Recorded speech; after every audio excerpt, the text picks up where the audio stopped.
2006, Heather Kwan was a 21-year-old college student living in the small residential town of Desert Hills in Arizona. From a very young age, Heather was someone who always seemed to give her friendship to the people who needed it the most, people who were hurting on the inside or who society had kind of forgotten about. This is why when she was a teenager and a young adult, she would often spend her weekends volunteering her time with underprivileged children. It's also why she aspired to go to law school and become a defense lawyer, because she loved the idea of professionally helping people that desperately needed her help. She lived in a rental home with her boyfriend, who was 18 years old. His name was Ryan Waller, and amongst other things, he was a huge gun enthusiast and a student. That year, the couple had made plans to visit Ryan's father, Don, on Christmas Day, so on December 25th. But when the day came and Don had made dinner for the couple and was expecting them, they didn't show up. And so Don tried contacting both of them, but when he couldn't, he just had a bad feeling that something was off. It was just very uncharacteristic of them to just no-show. But instead of driving over to their property himself, Don just called the local police and asked them to do a welfare check. The police arrived at the house in Desert Hills, Arizona. They knocked on the door, but there was no answer. They looked in the windows and some lights were on, but it was mostly dark inside, and they couldn't really tell from the car in the driveway if that belonged to the homeowners or somebody else. And so they stood there for a second, they're looking in the windows, there's no movement. They knock again while simultaneously calling out that, hey, we're the police, we're here to do a welfare check, just want to make sure you guys are okay. And this time, after they were done knocking, they heard the deadbolt unlock and then the door swung inward into the house, and standing right in front of them was Ryan. Ryan had this huge bruise on his left eye, this big black eye, and he had a cut on his nose, and he was just standing there, not saying anything, not asking any questions, just looking at them. And they looked past Ryan into his house, and they saw there was a woman lying on the couch, which they presumed was his girlfriend Heather, because that was the two people they were coming to look for. And so they turned their attention back to Ryan, and they asked him, what happened to your eye? And Ryan was a little bit cagey. He didn't really give them a straight answer. He basically said, I don't know. I don't know what happened to my eye. And, the police didn't really pry that much, but eventually they determined that Ryan was more or less okay, albeit a little bit strange. And then they said, okay, well, who's the woman who's lying on the couch? Is that Heather? And Ryan, again, was kind of cagey and a little bit dismissive and said something along the lines of, she's just sleeping. And so the police said to him, look, we're here on a welfare check. Your father sent us here to check on you guys. And so we have to go in there and wake her up and make sure she's okay. And so Ryan, again, was just a little bit weird and kind of defensive and didn't really immediately comply, but eventually did step out of the way. And the police walked into the residence. They walked over to the couch. And as soon as they looked down at the girl on the couch, which was Heather, they saw right away that she was not asleep. She was dead. And she had been for at least a couple of days. She had died from a single gunshot wound to the head. Immediately, Ryan was arrested and brought out to a squad car. He didn't fight the arrest, but he did emphatically say he didn't know what was going on. He didn't understand what was happening. He didn't know what happened to Heather. He just seemed kind of generally confused. But regardless, he was thrown in the back of the police car outside the property, and he would sit there for several hours while more and more police and paramedics arrived to process the crime scene and also to transfer Heather's body to a morgue. Finally, around 5 a.m. on December 26th, the police brought Ryan, who was still in the back of this police car, to the Phoenix police station for questioning. The interrogation that followed, this hour-long interrogation that was all filmed, would start off relatively normally, but it would quickly devolve into this totally bizarre back and forth between Ryan and the detective who was questioning him. And then at the end of the interrogation, there would be this stunning revelation. From this point until the end of today's video, we're going to be showing you clips from the actual interrogation. When you get to the end of this video and you hear the revelation, and trust me, you will not miss it, I would encourage you to then go back and watch the clips of the interrogation, or just go online and watch the entire interrogation, because it's totally mind-blowing watching this thing, knowing what's really going on. In the video, Ryan is led into this sort of nondescript, small interrogation room at 5:08 a.m. on December 26th. So he's just arrived at the station, they put him in this room, he's wearing this white jumpsuit that might have been issued by police, maybe he owned it, but it definitely looks more like prison attire. He's got no shoes on, no socks on, and his hands are not cuffed. And so he walks into the room and he sits down in the chair that's in the back corner of the interrogation room, and this chair is right next to this table, and then on the other side of this table is another chair. And so Ryan sits down in the corner. He's kind of facing out towards the middle of the room. He's quiet. He's basically not moving. And then at some point, he notices there is a handcuff that's connected to this table. Now, in some cases, the police would handcuff the person they were interviewing in this room. But in this case, Ryan was not told that he needed to put this handcuff on. He was uncuffed. So there was no directive that he needed to have this handcuff on.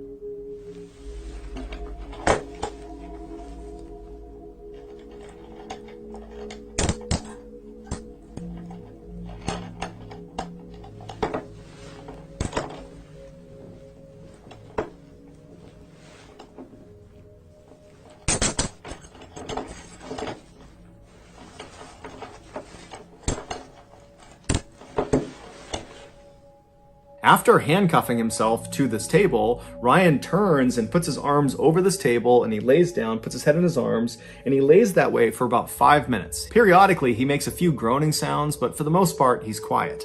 And then all of a sudden, as he's laying there, he suddenly makes a fairly loud moaning sound and he stands up in his chair like he's gonna walk out of the room, but as soon as he starts to walk away, the handcuff stops him. The handcuff that he was not told to put on.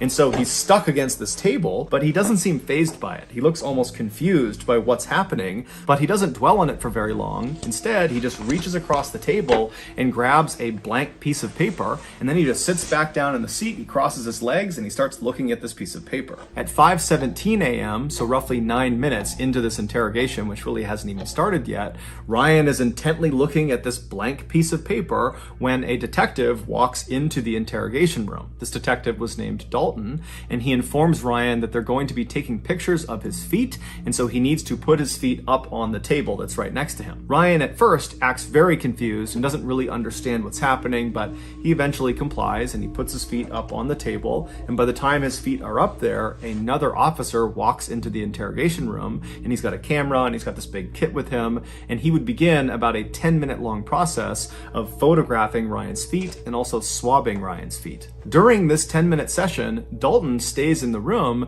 and so Ryan periodically asks him if he can just leave and go home, seemingly unaware of how serious this situation really was for him. And when Dalton would tell him, no, you can't leave, Ryan would act totally frustrated and kind of angry and upset, kind of like how a child would act if they were told they couldn't have something they really wanted to. At 5:28 a.m., after this 10-minute session is complete and they've photographed and swabbed Ryan's feet, the second officer leaves the room and Dalton shuts the door behind him, and then he walks over to the table and he grabs the chair on the other side from Ryan. He drags it out so it's closer to Ryan, and then he sits down and introduces himself. After that, he begins asking Ryan some very basic questions. He asks him to confirm his name, which he does. He asks him to confirm his date of birth and his social security number, and Ryan does both those things. And then he asks Ryan if he understands why he was there, why he was being interrogated.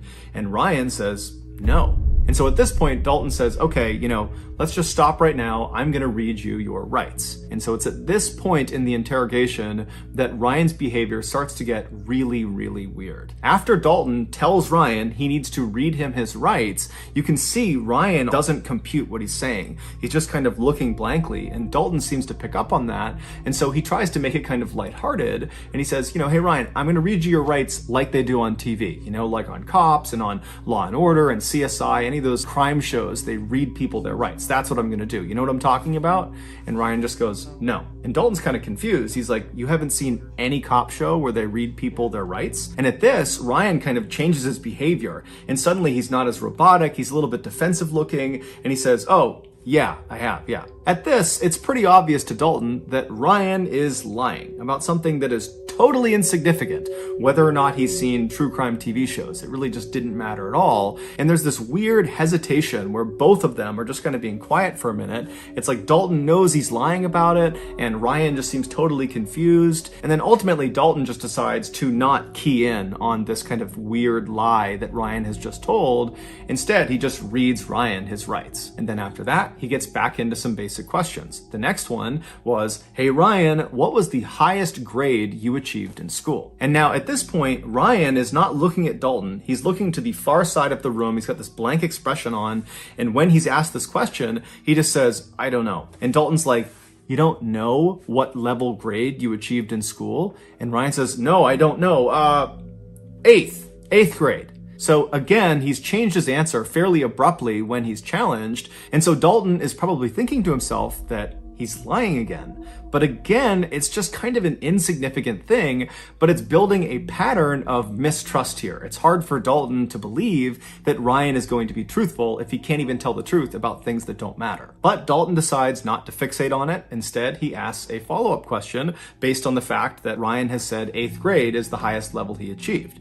And so Dalton says, okay, well, did you get your GED? A GED is a high school diploma equivalent, and it's something you would get if you did not graduate high school. And since 8th grade is below high school, then Ryan clearly did not finish high school, and so it's a natural question to ask. The answer to this question is binary. You have a GED, you don't have a GED. But Ryan's answer is anything but binary. It's totally contradictory and weird, and it really begins to show a side of Ryan that just doesn't add up. He's acting totally weird.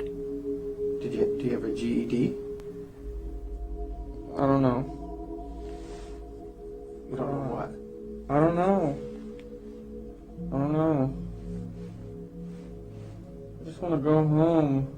Oh, you're not going to go home right now.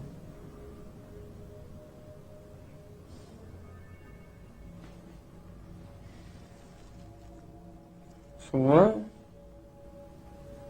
What's the highest grade that you completed? B? No, not grade, as in letter grade. I'm asking, did you graduate high school? No. And the highest you went was 8th grade?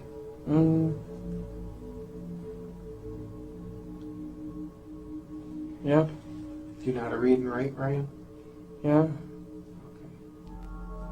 After the discussion about Ryan's education goes nowhere, Dalton again does not fixate on all the issues with his answers so far, and instead just kind of continues asking more questions. And so he begins to address Heather. He starts by asking Ryan if he has a girlfriend.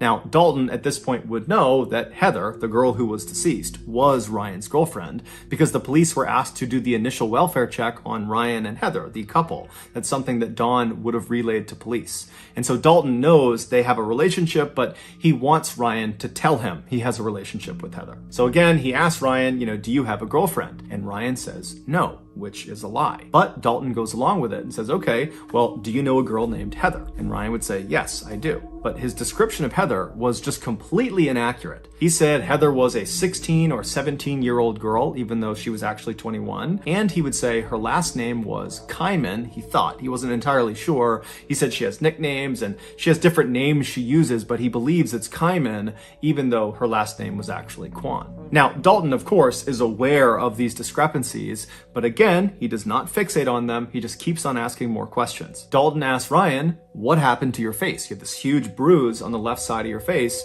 What happened? At first, Ryan says he doesn't know. But when Dalton pressed him and kept asking more and more questions about his face and how it happened, Ryan eventually would begin to open up. What happened to your face? I don't know. You told the officer just a few minutes ago that someone hit you. Do you remember who hit you? I don't know. I think it was Heather.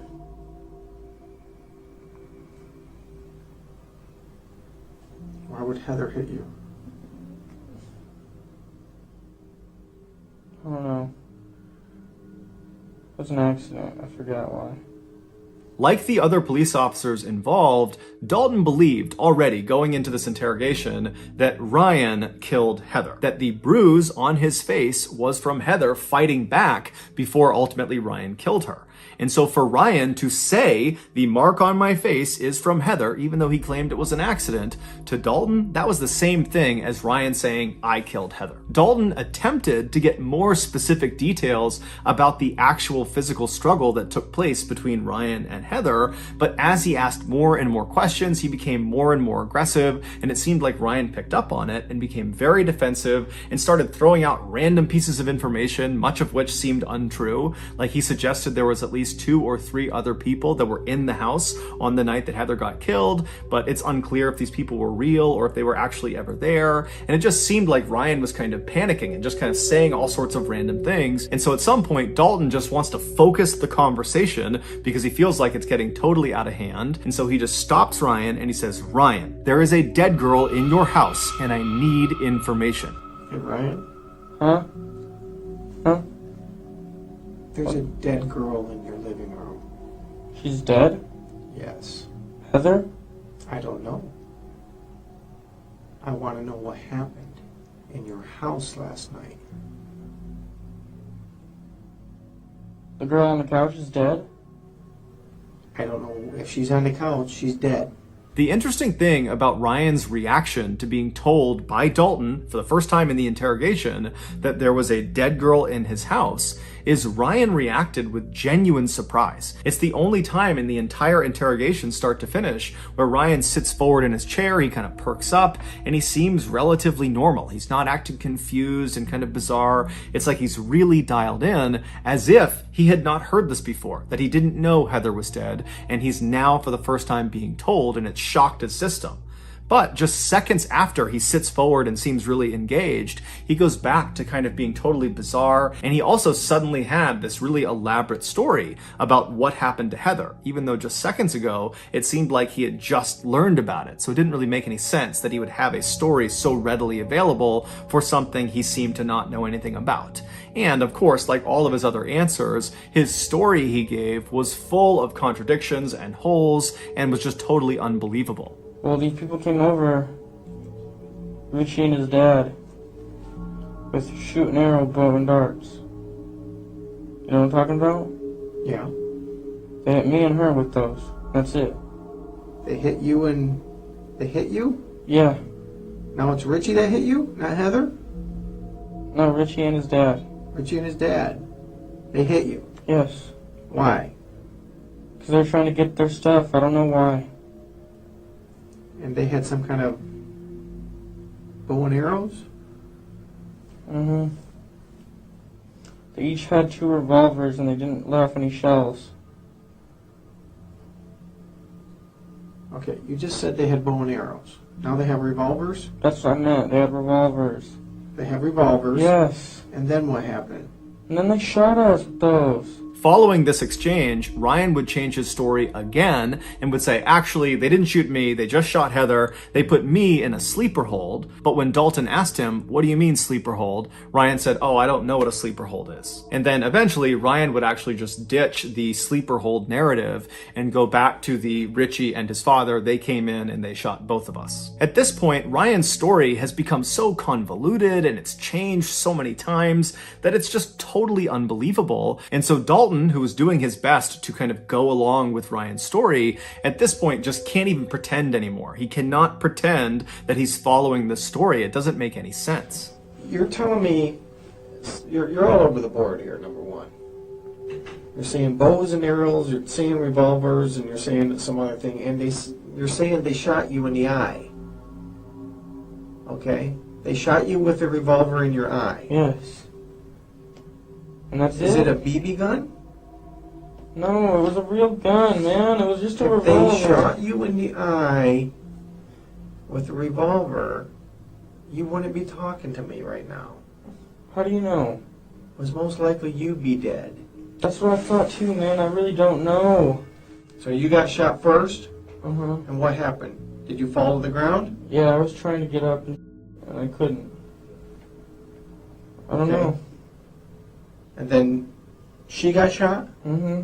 What did you do? Nothing. Did you call 911? Uh-uh. Did you see if she was alive? She was sleeping still, and that's it. I just let her sleep. She got shot in the side of the face and you let her sleep? Yes. This does not make sense, Ryan.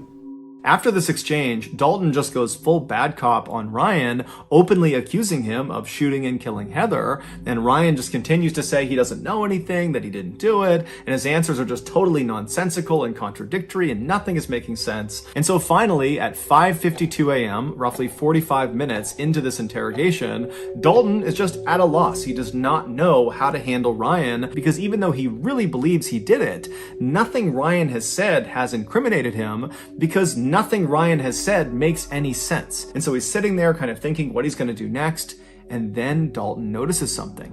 He notices something on Ryan's face, He tells Ryan to come closer. He needs to look at it. Let me see your nose. Put your legs down. Put your legs down. Bring your face closer. Oh, my head hurts. Okay. Yeah, be right back.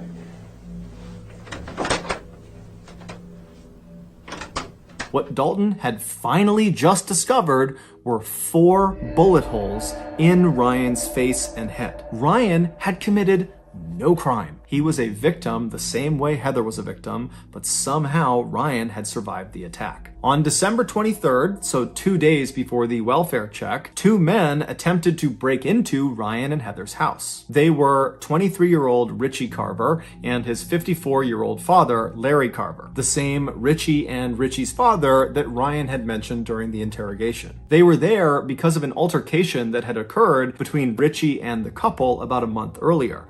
During that time, Richie was actually living with Ryan and Heather, but apparently he began hitting on Heather, and Heather told Ryan, and Ryan got really mad about it, and Ryan and Richie got in this big fight, and ultimately Ryan kicks Richie out of the house. Now, this totally infuriates Richie and is very embarrassing for Richie, and so right away, he begins plotting his revenge. And so on December 23rd, Richie and his father, they were there to carry out this revenge plot. When the father and son got to the back of Ryan and Heather's house, Ryan saw them at the back door through the glass door that was near their kitchen, and he ran over to try to stop them from getting inside, but Richie and Larry managed to barely get open the door, and Richie reached in with his hand, which was carrying a gun, and he shot Ryan point blank twice in the face. The first bullet went in through his nose and then out the other side of his nose, so that's the first 2 bullet holes.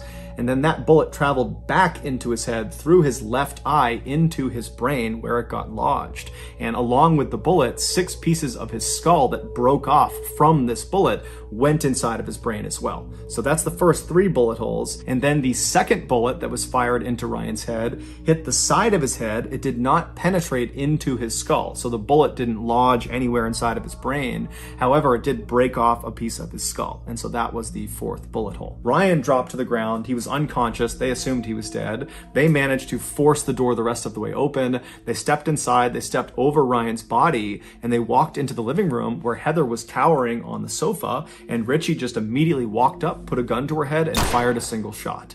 After she had fallen to the ground, the 2 men stole some things in the house and then fled the scene. They would ultimately get caught, and they're both currently serving life sentences. It's believed Heather died instantly from her gunshot wound, but Ryan didn't. At some point, maybe a couple of hours after he was shot, he woke up, but he had severe brain damage and he wouldn't have known what was going on. He didn't really know what happened, and he saw his girlfriend Heather lying on the couch, but he thought she was just sleeping, and so he too went to his bedroom and he fell asleep. But the next morning, he woke up and he still would have had no idea what was going on, and he spent the day on the 24th just kind of wandering around his house with his girlfriend lying dead on the couch. And so after a full day of just kind of mindlessly walking around his house, he went back to bed, and then he got up on Christmas Day on the 25th and spent another day just kind of walking about his house with his girlfriend, who he believed was sleeping, but really she was dead.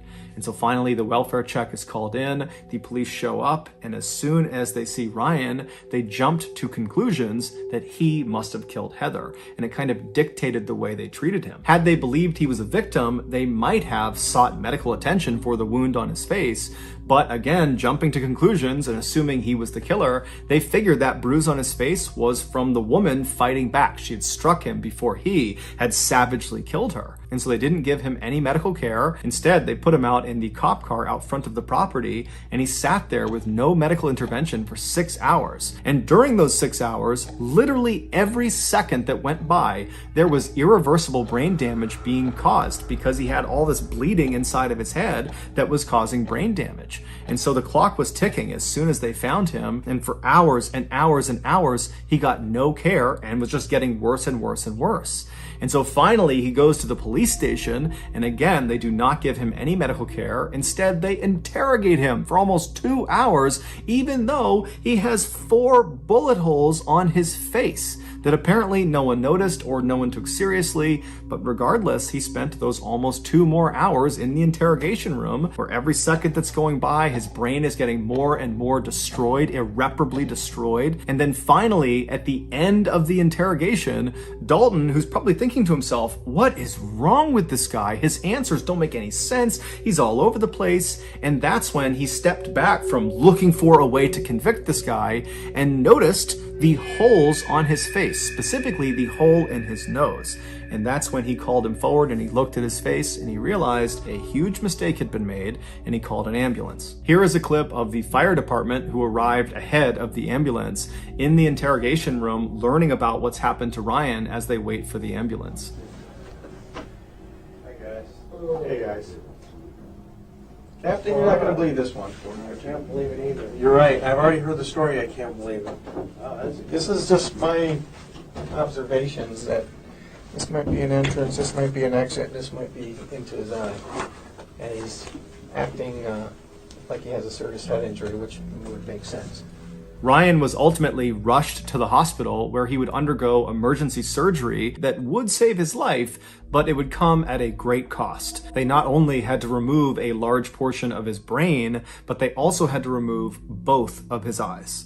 Now, it should be noted that at least one other source says he only had his left eye removed, but regardless, after this surgery, Ryan was no longer independent. He had so much brain damage, he couldn't take care of himself, and so he had to move back in with his parents, who became his full-time caretakers. And then 10 years later, Ryan would die from a seizure that was directly connected to the injuries he sustained from that attack, and it's connected to the lack of care he received in those first critical 8 hours after the police found him. The Phoenix Police Department, after this mishandling of Ryan's case went public, they did an internal investigation, but no one was ever disciplined, at least not publicly. As for Ryan's family, they certainly could have filed a lawsuit against the Phoenix Police Department, but they chose not to. They said, the only thing we want is our son back, and a lawsuit will not get.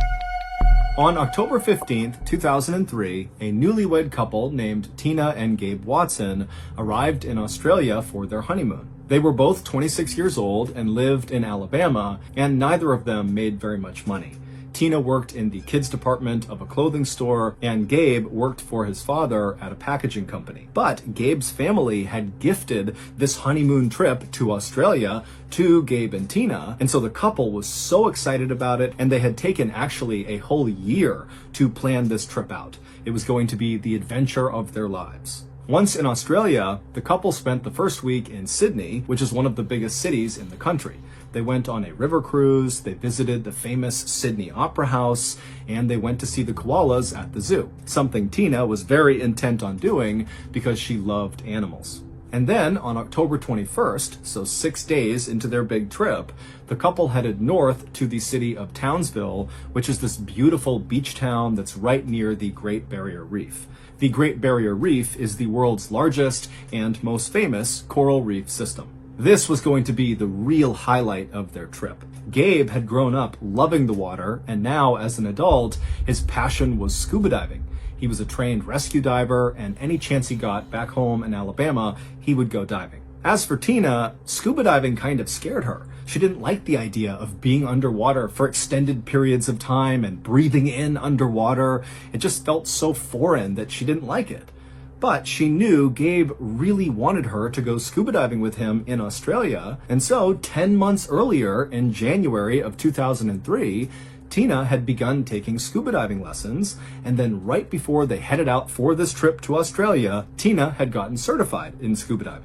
So, after arriving in Townsville, Gabe and Tina would spend the night in a hotel, and then early the next morning, the couple would get up and make their way down to the dock where they would board a diving boat. This boat was going to take them out into the open water, right over this famous shipwreck called the Yongola, where lots of people scuba dive, and this Yongola wreck is right near the Great Barrier Reef. So it's a truly amazing place to go scuba diving. When the couple actually was out on the open water, they looked around and just could not believe how stunning everything really was. The beach town at a distance was unbelievable, and the water was perfectly clear blue, where they could see thousands of fish shimmering and swimming all around them. Finally, the dive boat came to a stop over the area where the Yongola wreck was, and Gabe and Tina began putting on their dive gear, as did the other 4 tourists who were also on this diving trip.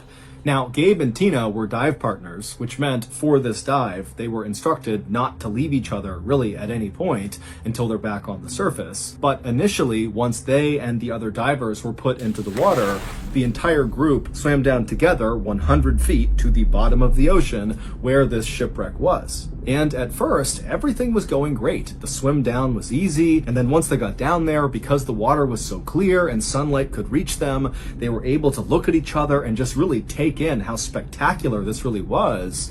But unfortunately, Gabe, he looked at his wrist at some point and noticed his dive computer, which tells you how much air you have left and what depth you're at, was malfunctioning. And so he signaled to Tina that he needed to go to the surface and get his computer fixed. And so he and Tina would swim away from the group back up to the surface. And then once on the surface, Gabe was able to talk to the dive leader on the boat, and he was able to get his dive computer fixed. And then after only a couple of minutes of being back on the surface, Gabe and Tina went back under the water and began heading back down towards the rest of the group. And as Gabe and Tina approached the rest of the group, they saw they were all kind of swimming around in dive pairs around the Youngola wreck. And so Gabe and Tina, they got down there and they joined the queue and began as well moving as a pair around the wreck. Back up on the surface, the dive leader, who was up in the boat, was just kind of sitting there waiting for the divers to come back up, when all of a sudden he noticed there was this sudden eruption of air bubbles coming up to the surface. And so he peered over the side of the boat to see what was going on, and Gabe, who had only left the surface after fixing his dive computer maybe 5 minutes earlier, came bombing up out of the water. And when he did, the dive leader immediately noticed that Tina was not with him. And before the dive leader could even ask Gabe what was going on, Gabe, who was obviously very panicked, he ripped off his mask and he began trying to tell the dive leader that something was wrong with his wife, that she had sunk away from him and he couldn't get to her and he needed help. And so the dive leader immediately put on a scuba tank, he jumped in the water and swam down as fast as he could to the wreck down below. And when he got there, he immediately saw Tina by herself laying on the sand on the bottom of the ocean, just totally motionless on her back. And so the dive leader, he swam over to her, he scooped her up, and he brought her all the way back to the surface. And then once on the surface, he put Tina into the boat, and then the dive leader, he climbed inside and immediately began doing CPR on Tina. And for 45 minutes, the dive leader tried to do CPR, tried everything he could to save Tina, but unfortunately it was not enough, and Tina passed away. An autopsy would later reveal that Tina had died from something called an air embolism, which is when an air bubble gets trapped in a blood vessel and blocks it. In scuba divers, this can happen from holding your breath for too long or trying to ascend too quickly. One theory about how this could have happened to Tina was based on what Gabe said happened when he and Tina went back down to the wreck after he got his dive computer fixed. He said they got down there, everything was fine, they were swimming around like the other dive pairs, taking pictures, when Tina started to panic, kind of randomly, and she reached out for Gabe, and Gabe said she knocked his oxygen mask off his face, and so Gabe was kind of starting to panic, and he got the mask back on, at which point Tina was kind of floating away from him, and so Gabe, not really knowing what to do, said he went to the surface to get help. And so in that time frame, perhaps Tina, tried to rush to the surface on her own, giving herself the air embolism, or maybe in her panic, she had held her breath, giving herself the air embolism. But it wasn't long after Tina's death was ruled an accident and the case was closed that the other 4 people who were on that dive with Gabe and Tina began reaching out to Tina's family. These divers had seen something very strange happen right around the time Tina died, and they felt like they had to tell someone. One of these 4 divers would tell Tina's family that as they were swimming around the wreck, they saw Gabe and Tina come back down after Gabe had fixed his dive computer, and pretty quickly after they reached the bottom, Gabe seemed to give Tina a hug, like a really strong bear hug. Now, there's no reason any diver would hug another diver underwater, certainly not that hard, unless it was some sort of rescue attempt. And this diver who witnessed this told Tina's family that this did not look like a rescue attempt. It looked like Gabe was trying to restrain Tina, and Tina was trying to get away from Gabe. After a few moments of watching this, the same diver would see Gabe release Tina, and at that point, Tina would go limp and float to the bottom, and Gabe would rush to the surface where he would tell the dive leader that he had this emergency with his wife. This new information led Australian authorities to charge Gabe with murder. They alleged that Gabe intentionally turned off Tina's air and then put her in that bear hug to make sure she couldn't turn it back on again. Gabe, however, has always denied this, saying his wife really just panicked and he was trying to help her but couldn't and then went to the surface. Gabe ultimately pleaded guilty to involuntary manslaughter in Australia and served 18 months in prison. Prosecutors in Alabama then also tried to charge Gabe with murder or something else in connection to Tina's death, but ultimately a judge dismissed the case. One final note about this story, which also happens to be the reason most people know about this story, is that 2 of the 4 divers who were down there with Gabe and Tina were taking underwater pictures at the time that Tina died. Here is a photo they developed from this trip, which clearly shows Tina in the background just moments after Gabe had released her and she sunk to the bottom and died.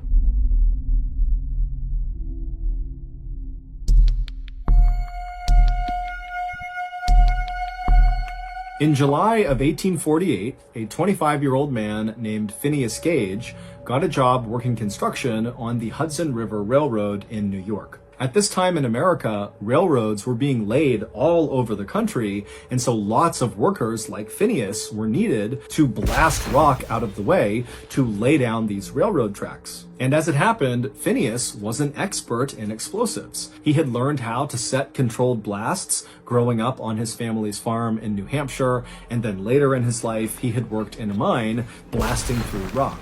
And so in addition to just being the ideal railroad worker for this time in America, when Phineas actually started working in New York on this railroad, his co-workers immediately started looking up to him. Phineas was extremely smart and energetic. He was this incredible conversationalist. He was charismatic and funny and a natural leader. And so just 2 months into starting this new job, it was no surprise to anyone who knew Phineas or worked with Phineas that he was promoted to blasting foreman, which meant Phineas would lead the explosives team. Phineas was so excited about this promotion that he went to a blacksmith and had a custom tamping iron made. A tamping iron is a long metal rod that's used to pack explosives. When railroad workers wanted to blast through, let's say, a big rock, they would start by drilling a deep but skinny hole in the rock. Then they would pour blasting powder inside, then they'd put a fuse inside, and then using this tamping iron, they would push the blasting powder and the fuse deep into this hole inside of this rock or whatever it was they were blowing up. And then once it was packed, they would ignite it. Usually, tamping irons were sort of rough tools that looked like crowbars, but Phineas really wanted something special to commemorate this promotion. And so Phineas had the blacksmith make this perfectly straight, smooth, 4-foot-long metal tamping iron, and on one end was a pointed side, and on the other was a blunted side. And this rod, it weighed about 13 pounds, and it was about 1.25 inches in diameter. And Phineas loved this tamping iron. He brought it with him not just to work, but basically anywhere he went. On September 3rd, 1848, so not long after Phineas's big promotion, Phineas and his explosives team were blasting through some rock that ran through a forest. And Phineas, he was right up front over the blasting site, helping them prep the explosive. His team had drilled that long, deep, skinny hole into the rock they were about to blow up, and then blasting powder was put inside, a fuse was put inside, and then Phineas took his tamping iron and began packing the powder and fuse deep into the rock. And the way he did this is he used the blunt end of his tamping iron to pack the explosives, which meant the pointed end was sticking out of the rock. And so as Phineas is doing this, someone behind him slipped on a rock. One of his men tripped or something, and so Phineas, with his hands kind of on his tamping iron, turned to the right to look and see what was going on. And when he did this, somehow his tamping iron that was inside of this skinny hole must have nudged against the inside of the rock, created a spark, and ignited the explosive inside of the rock, which meant the tamping iron was basically fired like a missile out of this hole into Phineas's head. It went in his cheek, up behind his left eye, up and out of his skull, and then shot 80 feet away, landing on the ground covered in Phineas's blood and brains. This happened so quickly that for a second after this thing has blown through Phineas's head, Phineas just stood there upright with his eyes wide, and then suddenly a geyser of blood began shooting out of the top of his head, and then Phineas fell backwards onto the ground. When Phineas's body hit the ground, he began having a seizure, at which point his co-workers, who were still kind of shaken up from this sudden blast, they rushed over and tried to kind of position him in a way that he wouldn't hurt himself. But I mean, they're looking at him and he's literally missing half of his head. He's covered in blood. And they're thinking, there's nothing we can do for him but basically wait for him to die. And so all of Phineas's coworkers, who adored Phineas, just stood there very somber watching their boss die. But eventually, Phineas stopped having a seizure, and then he opened his eyes and he looked up at his crew and he sat up and he said, "What happened?" Now remember, half of his head has been blown out by a 13-pound, 4-foot-long metal rod that has shot through his head. And his coworkers, when they heard how clearly he was speaking and how focused his eyes were, they couldn't believe it. How in the world is this guy alive, let alone having a coherent conversation with them? And so the coworkers told Phineas, "Please lie down, we'll get you help, lie down, relax."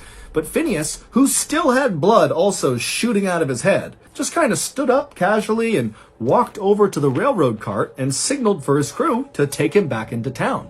And so the crew, they're looking over at Phineas, who now is literally head to toe just red from blood. Still bleeding, but less so, and he's just sitting on the railroad cart waiting for them. And so they walk over to him and they start the slow 1-mile journey into town on this railroad cart. And the whole time they're all kind of looking at Phineas, expecting him to die any second. But instead, Phineas is just kind of looking around with half of his head. And at some point he pulled out his logbook and carefully wrote down what time they were leaving their work site to make sure his crew was accurately paid. And then finally they reached town and Phineas was still very much alive and looking around, acting like nothing had happened to him.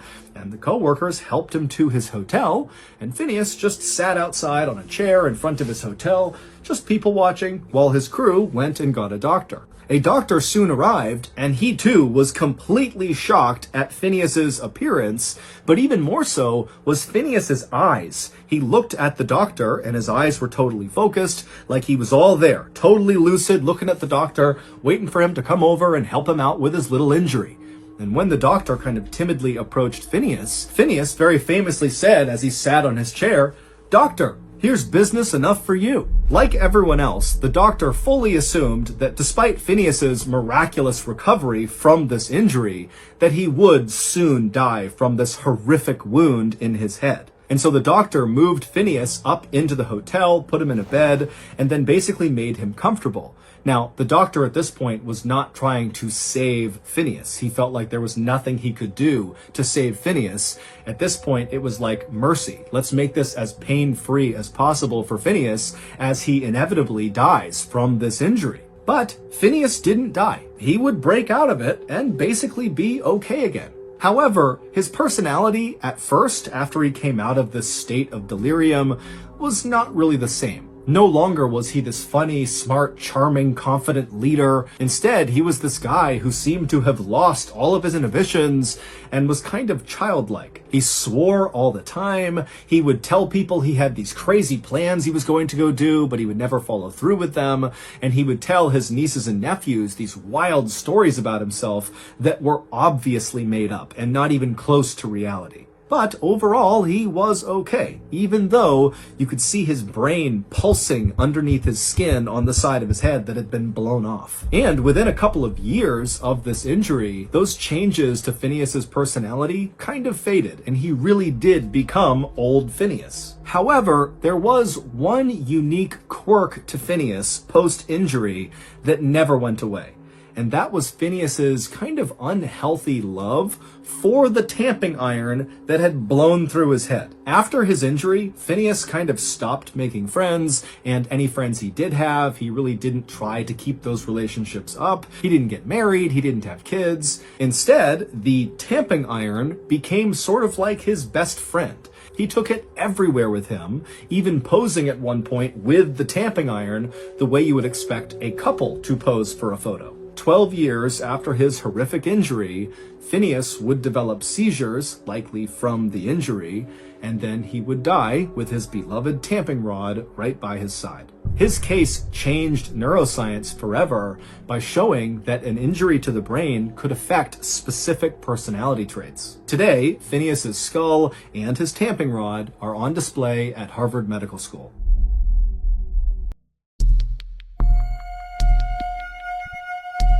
In 2019, 21-year-old Samantha Josephson was a senior at the University of South Carolina. She was a brilliant student who aspired to be a lawyer. Specifically, she wanted to practice international law. And so in order to do that, she needed to be able to speak other languages besides English. And so during her college years, she had really leaned into Spanish and become quite good at it rather quickly. During her college Spanish studies, one of her professors was a woman named Daniela Jaimes. Daniela very quickly recognized in Samantha that she had this incredible intellect and work ethic and just knew she was destined for greatness. In fact, she compared Samantha to Amal Clooney, who is George Clooney's wife and is considered to be one of the most famous international lawyers ever. And so just out of a general interest to see Samantha succeed, Daniela offered to Samantha to kind of be there for her if she needed anything beyond just Spanish, that she was there to help her with law school applications, or if she needed advice on something, or if she just had ideas she wanted to bounce off of her, she would be available. And Samantha had taken her up on this offer, and by 2019, in Samantha's senior year, the pair had become very close, forming a sort of mentor-mentee relationship. Early that year, Samantha got accepted into her target law school, Drexel University in Pennsylvania. And so after telling her mother and father, Samantha ran to Daniela's office to tell her mentor the great news. And the two hugged and laughed and celebrated right there in the office. It was clear that everything was falling into place for Samantha, and Daniela was just very, very proud of her. A few weeks later, on March 29th, Samantha decided to go out with her friends for some drinks.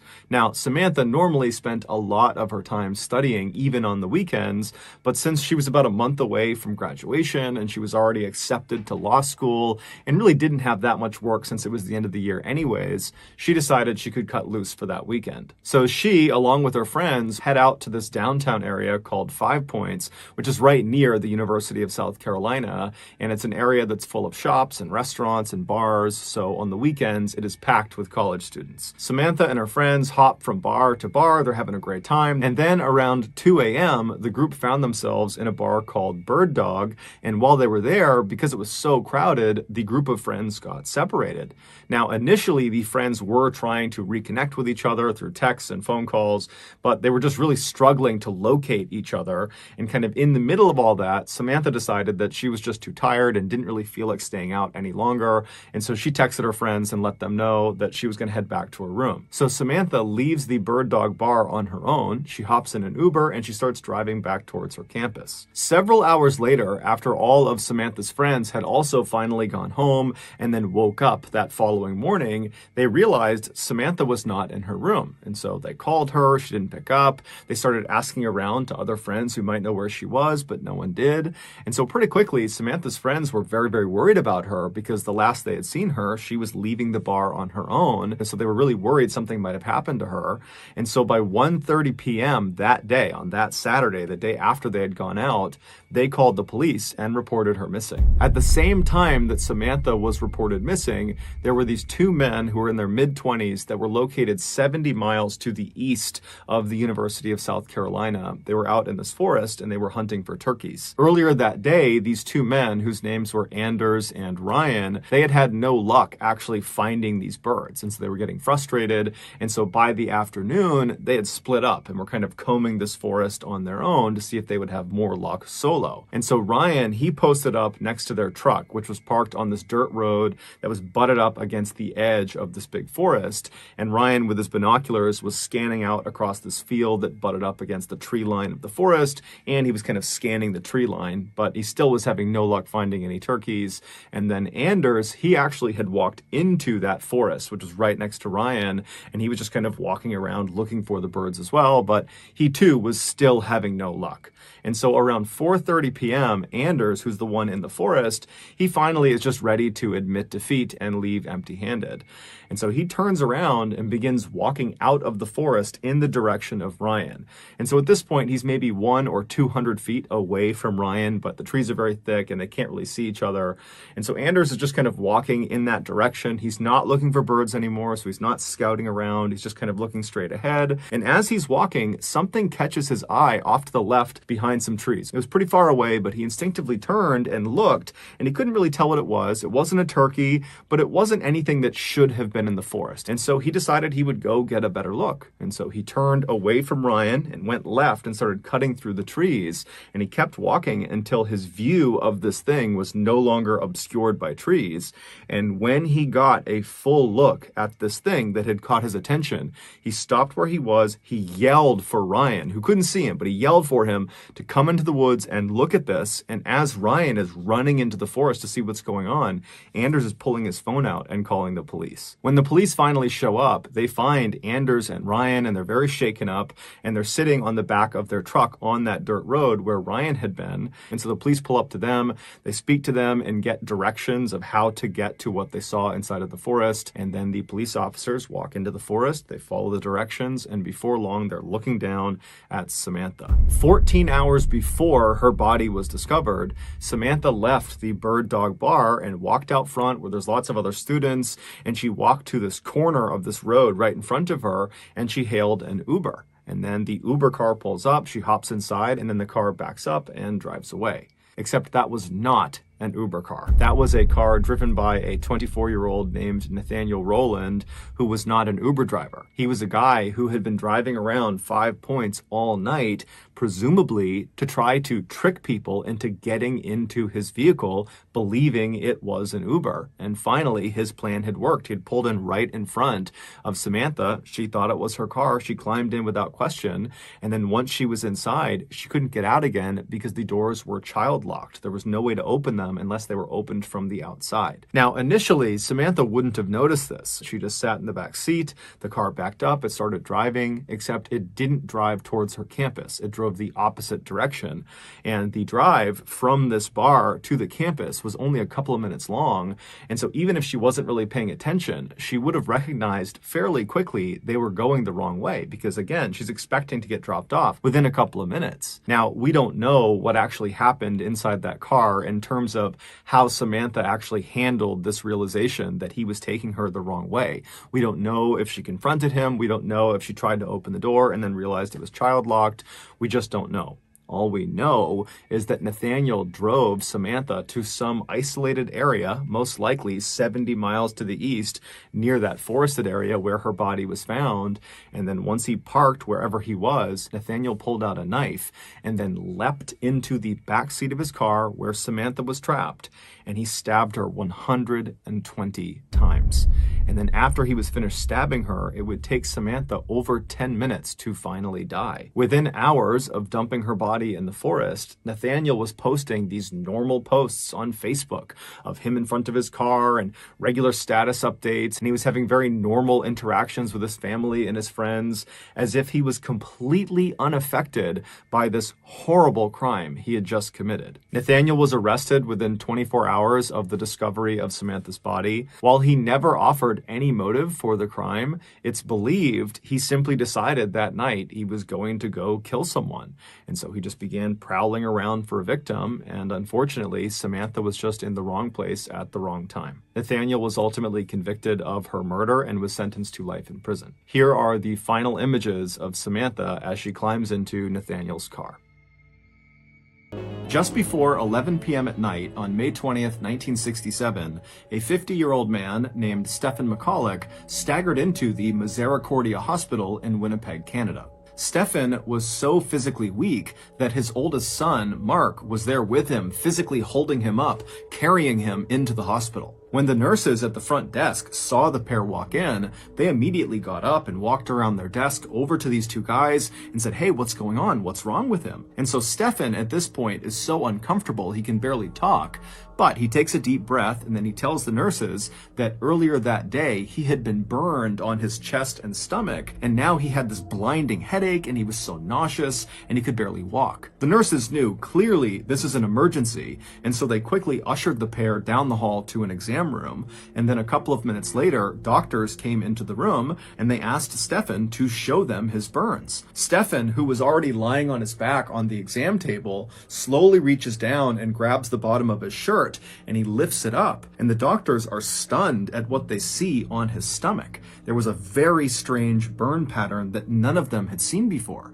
And so the doctors, they move in to get a better look at his injury, and as they're staring at it, they ask Stefan to explain how he got this burn. Now, what the doctors didn't realize is that Stefan was very conflicted. He knew if he told the truth about how he got this burn, then he would open himself and his family up to ridicule and skepticism.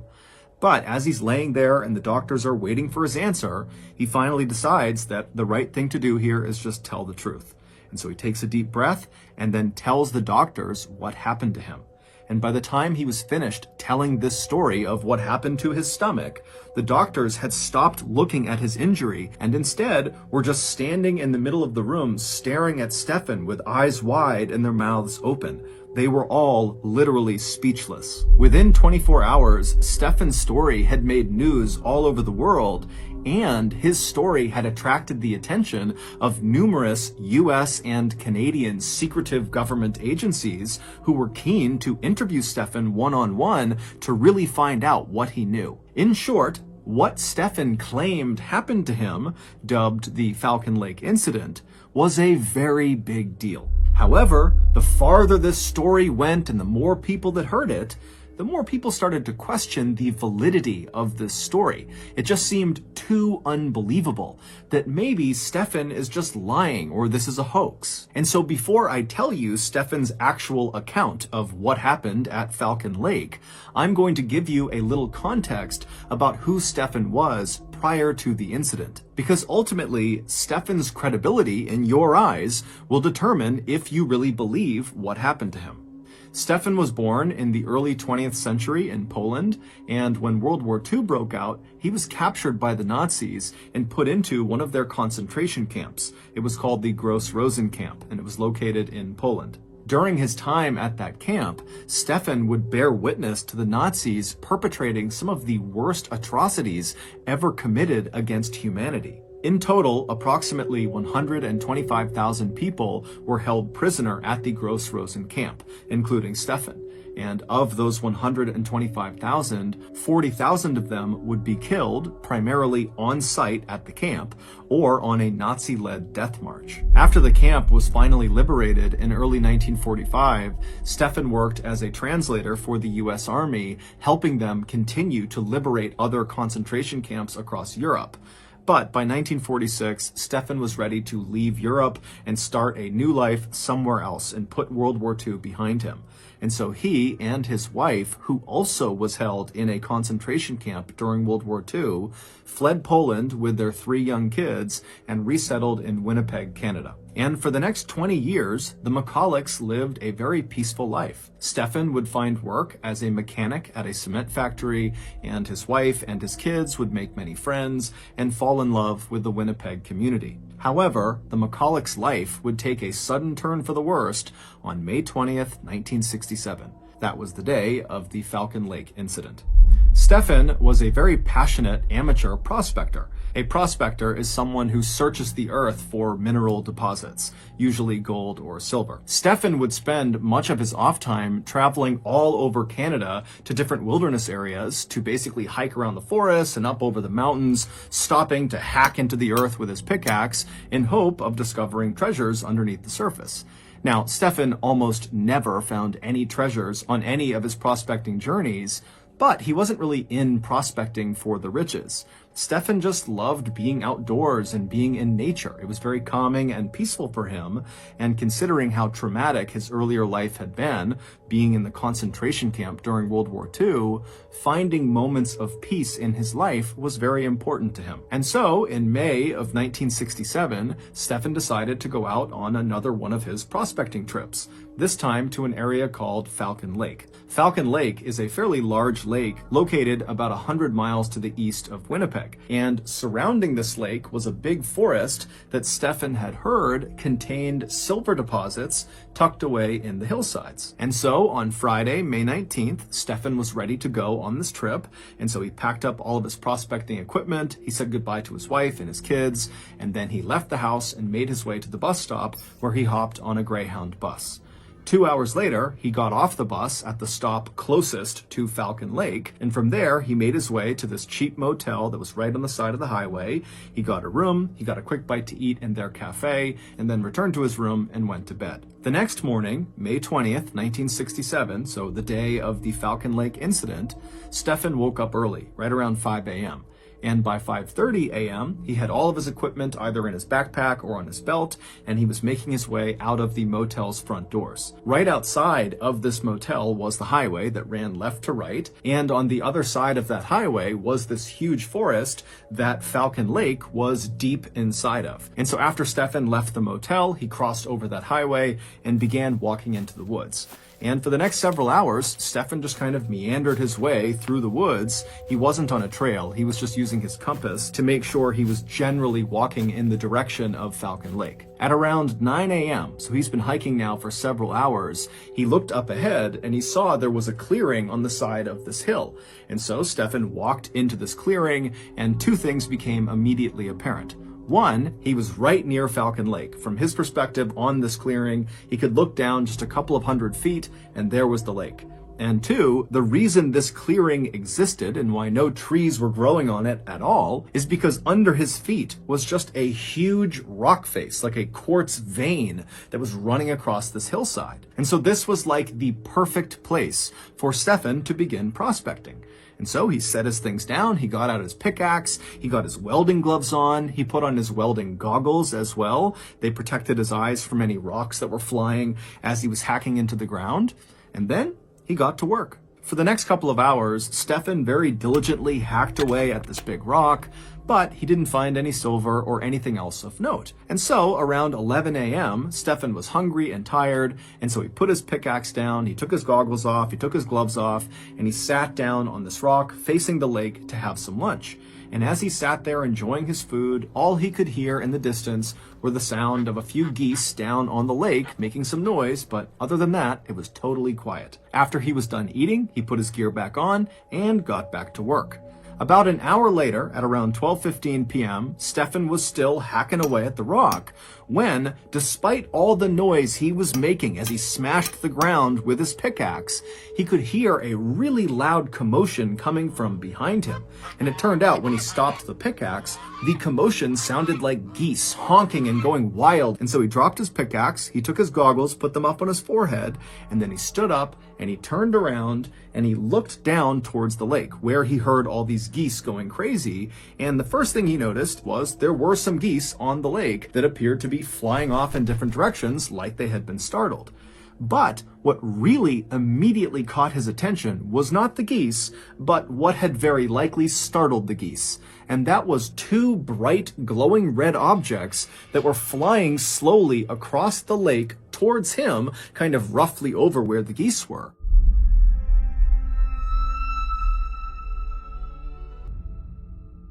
And now these objects, they were cylindrical. They appeared to be about maybe 30 or 40 feet wide. They didn't have any sort of emission coming off of them. They weren't making any noise. They were just kind of slowly making their way over towards where Stefan was. Now, as Stefan is watching this happen, he wasn't fearful. He assumed those have to be military aircraft. As it was, this part of Canada, Falcon Lake, is very remote. There's not many people around.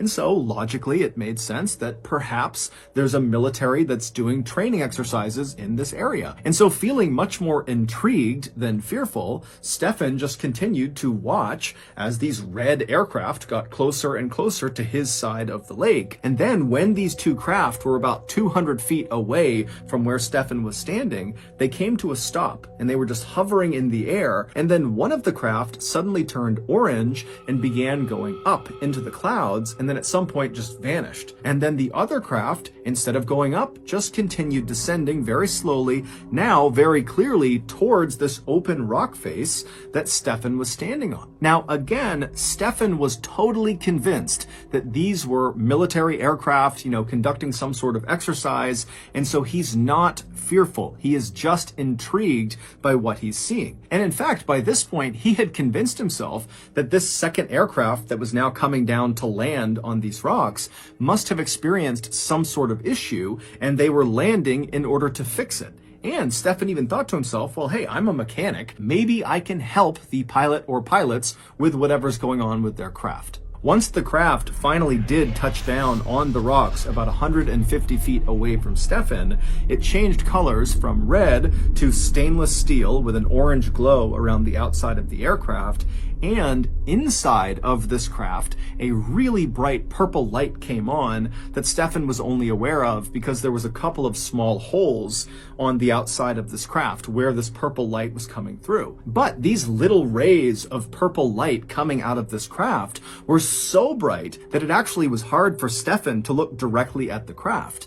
And so his welding goggles were still on his forehead, so he pulled them down, put them over his eyes, and his welding goggles had a kind of tint to them, so it was like he was looking through sunglasses, and with those on, he was able to continue looking at the craft. And so through his goggles, Stefan is still just standing in the same spot where he first saw these craft, and he's watching this craft that's now landed 150 feet away from him, and he's fully expecting any minute for the pilot or pilots to come out of the craft and explain what's going on. But at first, nothing happens. And so Stefan is just standing there waiting for something to happen when he realizes he has his sketchbook in his pocket. Stefan liked to bring his sketchbook along on his prospecting trips because he liked to sketch things. And so he figured while he waited for the pilot or pilots to emerge, he would sketch the craft. And so for the next couple of minutes, that's what he did.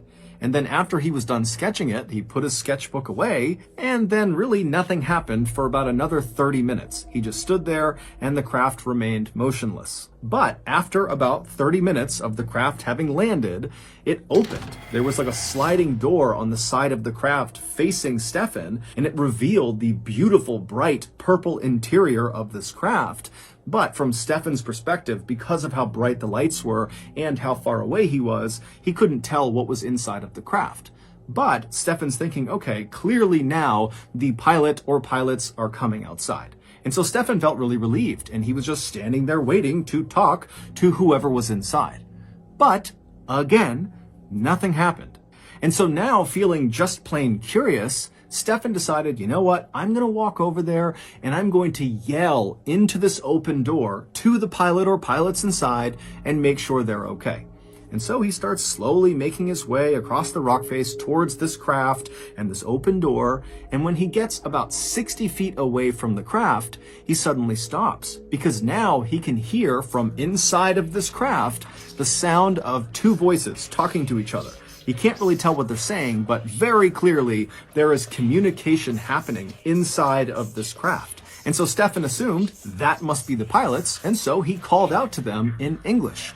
And the second Stefan yelled out to this craft, the voices immediately came to a stop, and they did not respond to Stefan. And so Stefan is calling out to them in English, hey, are you okay? What are you doing in there? And when English didn't work, Stefan called out in Russian. He called out in German, Italian, French, Ukrainian. And when all of those didn't work, he went back to English and just continued kind of calling out, trying to get them to please come out and talk to him. But he got no response and no one came out of the craft. And so at this point, Stefan thought, okay, I'm totally committed, so I need to keep going and make sure the pilot or pilots are okay. And so he continued walking closer and closer to this open door of the craft, and when he got about 10 feet away, he was suddenly struck by the incredible craftsmanship of this craft. he couldn't see any rivets anywhere on this amazing piece of machinery, meaning this craft appeared like it had somehow been carved out of one enormous piece of steel, which seemed totally impossible. Also, Stefan noticed there were no insignia on the outside of this craft. There was no flag or anything kind of denoting who was flying it. There was really nothing on the outside of the craft. But Stefan just kept on going until he was standing right outside of this open door. He's only a couple feet away from it, and now he's looking directly inside, and he doesn't see the pilot or pilots. And in fact, because of how bright this purple light is coming out, even with his goggles, it's really hard to see what's inside of this craft.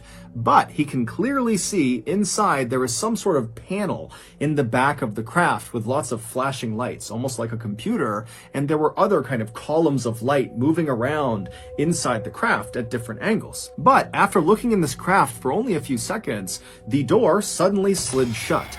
And then Stefan, without really thinking about it, reached out and touched the craft.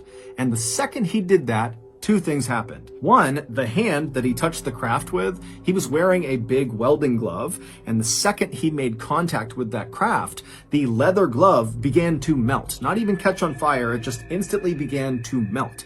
And so he began frantically ripping the glove off to get it off of him to avoid injury. And then the second thing that happened is the craft began rotating counterclockwise until this vent that was on the outside of the craft, one of the very few things that was on the outside of the craft that actually Stefan had noted in his sketch. He had drawn this grate that sat on the outside of the craft. This grate rotated around until it was aimed directly at Stefan. Now, to picture this grate, picture like a vent you would see inside of a building where air conditioning blows air out of, right? It's kind of like that same size, the size of a license plate on a car. And instead of there being vertical slats along the vent, like you would see with an air conditioning vent cover, on this vent, on this craft, it was like a checkerboard pattern with little buttonholes all over this vent. And so Stefan is looking at this vent, and then suddenly something shoots through the vent, like an explosion that hits him square in the chest and lights him on fire. His shirt is literally in flames, and so Stefan is frantically trying to rip off his shirt. He throws it on the ground, he's stomping the flame, and as he's doing that, he looks up and sees this craft has somehow immediately shot into the sky and is now disappearing into the clouds. Now, Stefan had no idea what just happened. All he knew is his chest and his stomach now hurt tremendously. But before he could deal with that, he developed this unbelievable headache. He suddenly felt so nauseous, and he felt delirious, like he was drunk. Trying not to panic, Stefan, who now is shirtless and badly burned, he ran over and grabbed some of his things, and then he began heading back into the woods to make his way back towards the motel. It would take him several hours of stumbling through the forest, stopping periodically to vomit, but he would eventually reach the highway, he would cross over, and he would make his way into the motel right around 4 p.m. And when he got there, he made his way into the cafe, and he asked the staff if they knew where the nearest doctor was. These staff members would later tell investigators that when Stefan came tumbling into the cafe without his shirt on, looking totally horrible, they assumed he was drunk. But after talking to him, he didn't smell at all like alcohol. Instead, he reeked of this horrible sulfur smell. The staff would tell Stefan that the nearest doctor was 45 miles away. And so at this point, Stefan decided his best bet was actually to just get on a bus and go back to Winnipeg, where his family could take him to the nearest hospital. And so somehow, Stefan managed to make his way to the bus stop. He hopped on a Greyhound bus, he went to Winnipeg, and then his oldest son, Mark, met him at the bus stop and practically carried him into the hospital. The very strange checkerboard burn pattern found on Stefan's abdomen, where he claims this craft turned its vent and fired on him, were determined not to be thermal burns, meaning he didn't get them from something hot touching his skin, like everyone initially suspected. Instead, they were determined to be chemical burns, but literally no one, doctors, scientists, government agencies, no one could figure out what chemical actually burned his skin. In fact, no one was ever able to actually identify what was causing all of these ailments that Stefan was complaining of, from the headache to the nausea to the weakness to these burns. And he was tested for basically everything from radiation poisoning to very common ailments and illnesses, and everything came back negative. Experts would go out to Falcon Lake, to the area that Stefan described seeing this craft, and sure enough, they would find an open rock face, and right around the area that Stefan described was this circular burn pattern, as if something had been perched right there that shot some sort of exhaust into the ground, and the area around this landing site was determined to be highly radioactive, although it is assumed that the reason that area is radioactive is because there is a vein of radium that runs underneath the rocks near the area. However, what no one could explain away were the 3 identical pieces of what looked like metal, which actually turned out to be a very rare type of silver, that were located near this burn circle. Now, even though the Falcon Lake area was known apparently for having silver deposits up in the hillsides, this silver, these 3 pieces of silver, were not from the hillsides of Falcon Lake. This silver was heavily manufactured. Someone, something, some machine had manipulated the metal to bend and be cut in a very particular way. And all 3 of these pieces of very rare silver were highly radioactive. They would also find traces of this very rare type of silver that seemed to have seeped into some of the loose rocks that were inside of that burned out circle, almost like the silver had melted into the rock. But despite these pieces of evidence that do seem to suggest that Stefan really did see some craft land on these rocks, and despite the fact that the US government and the Canadian government both thoroughly investigated this case and they were not able to debunk it, they basically said, well, something happened, but we don't know what.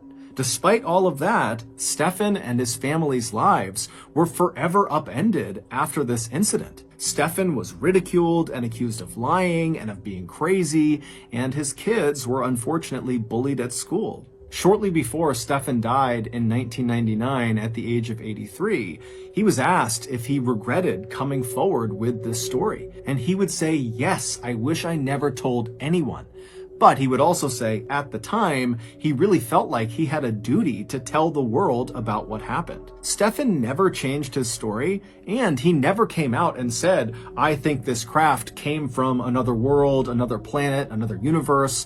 He just said, look, I think it was an experimental aircraft. That's it. He also never made a dime on this experience. If anything, he lost money because he paid to write a 40-page pamphlet that explained what happened to him, and then he left all these copies on his porch. So if news people showed up or if nosy neighbors showed up and had questions, he would just point to the stack of the books and say, take one and read it. On October 4th, 2017, a 61-year-old father of 6 named Tatike Katsai arrived at a hospital in Stellenbosch, which is one of the richest towns in South Africa. Tatike, who lived in the area with his family, had been dealing with some stomach issues over the last several months, and so this day he was finally going in to have abdominal surgery to hopefully alleviate those issues. So, after entering the building, Tatike was checked in, and then before long he was transferred to the operating room where surgeons got to work on him. After the surgery was over, Tatike was transferred to a recovery room in the hospital where he was scheduled to stay for at least a couple of days so the doctors and nurses could watch over him while he recovered and make sure there was no complications from the procedure. And so, on the afternoon of October 4th, Tatike just kind of lounged around inside of his recovery room. He couldn't really do anything because of the incisions on his stomach, and so he mostly just laid in his bed, he watched TV, he relaxed, he ate, and then at some point, some of his family members came into the hospital and they visited with him as well. By the end of that day, the day of his surgery, Tatike was definitely sore from the incisions, but overall, he was in good spirits, and to the medical staff, it seemed very likely that his surgery was a success. Early the next morning, at around 5:15 a.m., one of the nurses in the hospital went to Tatike's room to check on him. And when she went inside, Tatike was awake, he was alert, he seemed totally normal. And so after a brief conversation, the nurse told Tatike that she was just going to get him some fresh linens to make up his bed. And so Tatike nodded a thank you to her, and then the nurse, she turned away from Tatike, who's in his bed. She stepped out of the one door in the room into the hallway. She grabbed fresh linens off of a cart, and then she turned back around and went back into Tatike's room, except now Tatike was not in his bed. So the nurse immediately thought, okay, well then Tatike must have gone into his bathroom because the door was shut. He must be in the bathroom. And so just kind of reflexively, the nurse walked over to Tatike's now empty bed and replaced the linens. And then when she was done, she just looked at the bathroom door inside of his room, expecting Tatike to come outside any minute. But after a couple of minutes passed and Tatike had still not come out of the bathroom, the nurse decided to go over and just knock. And so she walked over, she knocked on the bathroom door and just kind of called out, hey, is everything okay in there? But there was no answer. And so the nurse eventually just tried the handle, and when she saw it was open, she called out that she was coming inside. She opened up the bathroom door, and it was empty. And so the nurse, she whipped her head around and looked back out at the room where Tatike should have been, and she saw, he's not on the bed, he's not under the bed, he's not anywhere in this room. Where could he have possibly gone? And she's thinking to herself, the only door out of this room is into the hallway, the same door that she had used to go out and get the linens. And if somehow Tatike had ran out of that door in the few seconds that her back was turned from Tatike, she certainly would have heard him or seen him. Because again, she was right outside the door and only outside of his room for a couple of seconds. Not to mention the fact, Tatike has major incisions on his stomach and could barely stand, let alone walk or run. And so totally baffled, this nurse ultimately left the room and went and told her superiors.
This hospital would immediately begin looking for Tatike on the grounds of the hospital, but they would do it kind of quietly. They wouldn't call Tatike's family to tell them that, hey, we can't find him, nor would they call police. And some have speculated that either one, the hospital did not think this was an emergency and they would quickly find Tatike and that everything would be fine, or two, the hospital was just so embarrassed at the idea that they lost a patient, they didn't want anyone to know, and so that's why they didn't tell anyone. Regardless, the hospital would search for Tatike all day on the 5th, the day he went missing, and they wouldn't find him. And then the next day, the 6th, the hospital again would spend the entire day quietly searching everywhere in the hospital, but they wouldn't find him again. And so finally on the next day, the 7th, so 48 hours after Tatike had just kind of vanished inside of his room, the hospital would reach out to Tatike's family and they would say to them, hey, is Tatike home with you guys? And the family was like, no, he's supposed to be with you. And so the hospital would say, well, he left 2 days ago, so we don't know where he is. And so Tatike's family is horrified, not only that they were totally left in the dark, but they would find out over the course of this conversation that the hospital had not even contacted the police yet. And so the family, they reached out to the police, and then later that day, the family would meet the police at the Stellenbosch hospital, and then a very public search of the property would ensue to look for Tatike. However, again, no one could find him. Authorities would continue to search both the hospital and also the neighboring area outside of the hospital over the next couple of days, but after they continued to find absolutely nothing, the search began to wind down. And so Tatike's devastated family was left with absolutely no idea what to think or what to do. Fast forward to October 20th, so 15 days after Tatike had gone missing. And on this day, the 20th, there was a construction crew at this hospital in Stellenbosch doing some renovations. And at some point on this day, one of the workers had to climb into the ceiling of one of the floors of this hospital. Now, the space above the ceiling is this tight, cramped space, almost like an attic. It's very big and wide. It's like the whole length of that floor. And really the only people that would ever go into the ceiling are construction workers or other authorized personnel that needed to do work. It's not a place that the public would ever go into. But when one of these workers went up into the ceiling, he had a headlamp on and he's kind of looking around. He's looking for what he needs to do up there. And at some point he turns his head and his light illuminates a person sitting in the corner far away from him, way up against the side in this tiny little attic space.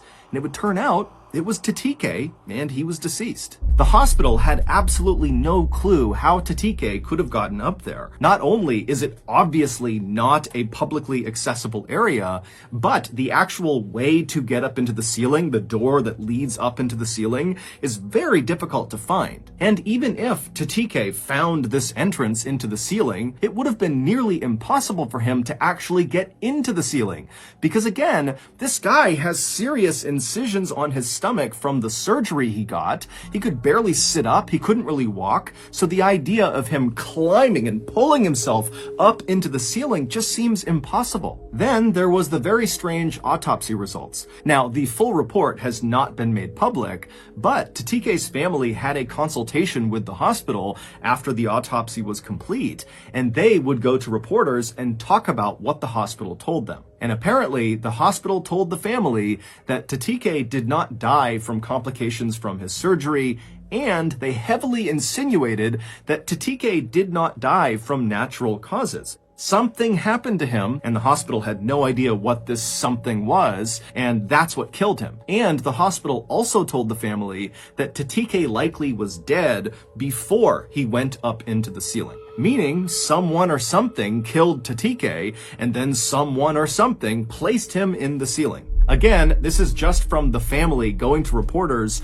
and talking about their discussion with the hospital. The hospital's only official statement has basically been that they have cooperated with the family and they don't really know what happened to Tatike. Now, of course, this is a very strange story, but it gets even weirder. On May 10th, 2019, so about a year and a half after Tatike was found deceased in the Stellenbosch hospital ceiling, a 53-year-old father of 4 named Sandile Sabia arrived at another hospital in South Africa. It was in a city called Durban, which is considered to be one of the nicest and wealthiest places in South Africa, similar to Stellenbosch. Sandile was a builder, and he had been working on a house when he had fallen and broken his leg. Specifically, he broke his femur bone, the bone that runs from your hip down to your knee, the big single bone in your thigh. So just for reference, if you break your femur, you can't walk. So, with some assistance from friends and family, Sandile hobbled his way into this hospital in Durban, and he began to receive care.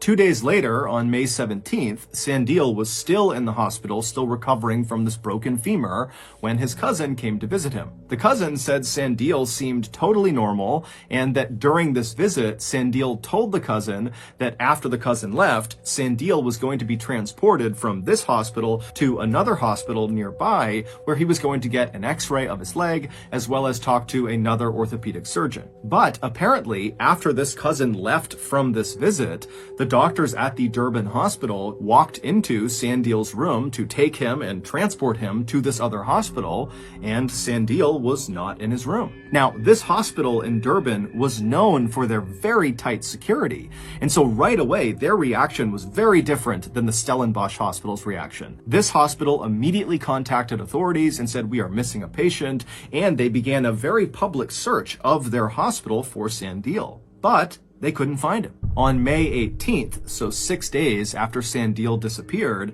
the hospital in Durban began to smell this horrible stench coming from one wing of their hospital. And so hospital workers would track the stench to a janitor's closet, and when they opened it up, they saw this black liquid dripping out of the ceiling, and the liquid was coming from Sandeel's decomposing body that was located in the ceiling. Sandeel's autopsy would be carried out very quickly. However, the results of that autopsy have never been made public, and Sandeel's family has not commented on the results of this autopsy. As of today, all we know is that within a 2-year period, 2 seemingly ordinary South African men, who both could either not walk at all or who could barely walk because of their physical injuries, somehow snuck out of their hospital rooms totally undetected by staff and then wound up dead in the hospital ceiling. Some say the men really did somehow sneak out of their own accord and decided to go into the ceiling, and that's what happened. Others say both men were murdered